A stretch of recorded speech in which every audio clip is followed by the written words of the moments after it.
வணக்கம் குழந்தைகளே. இன்றைக்கு நாம் உங்கள் சுட்டீஸ் சேனலில் பேய் வீடு என்ற தலைப்பில் ஒரு கதையினை பார்க்கலாம். வாங்க பார்க்கலாம். அந்த நாள் மாலை வானம் பச்சை நீல நிறத்தில் மின்னிக் கொண்டிருந்தது. மெல்லிய காற்று வீச ரவி என்பவன் தனது வீட்டின் மேல் மாடியில் விளையாடிக் கொண்டிருந்தான். மழை பெய்த பின் கோணலான ஒளியில் பழைய பெட்டியில் புதைந்து கிடந்த ஒன்றை அவன் கண்டான். பச்சை விளக்கு தூசியை துடைத்து அந்த விளக்கை ஒளித்தான். அந்த நொடி அறை முழுவதும் மென்மையான ஒளி பரவியது. குளிர்ந்த வாசனை ஒன்றும் பரவ சுற்றிலும் காற்று மிதந்தது போல உணர்ந்தான் ரவி.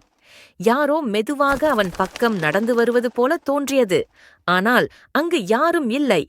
அது ஒரு நட்பான ஆவி. ஆவி ரவியிடம் பேசியது. இருப்பினும் அதன் ஒளி அவனை வழிகாட்டியது. விளக்கின் ஒளி மெதுவாக படிகள் வழியாக வெளியே சென்றது. ரவி அதை பின்தொடர்ந்தான். இரவின் அமைதியான காற்றில் அவர்கள் காட்டின் வழியே சென்றார்கள். காடு இருளாக இருந்தது. ஆனால் பச்சை விளக்கின் ஒளி பாதையை மென்மையாக வெளிச்சமிட்டு பயமில்லாமல் தெரிந்தது. அங்கிருந்த சில மிருகங்கள் மந்திரத்தால் கட்டுண்டிருந்தன.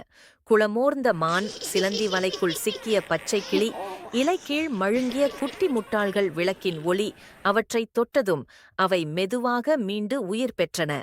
அவர்கள் மீண்டும் தங்களின் குரலில் பாடத் தொடங்கினர். இதைக் கண்டு இருள் பாய்ந்து வந்த மாயம் கரைந்து போனது. காடு மீண்டும் வாழ்ந்தது. ஒவ்வொரு பூவும் இலைக்கும் ஒரு புது ஒளி வந்தது.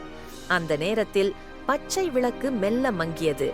அது தனது கடமையை நிறைவேற்றியிருந்தது. அடுத்த நாள் காலை ரவி புன்னகையுடன் விழித்தான். விளக்கு இப்போது மங்கியதாக இருந்தது. ஆனால் அதன் ஒளி அவனுள் நம்பிக்கையாக இருந்தது.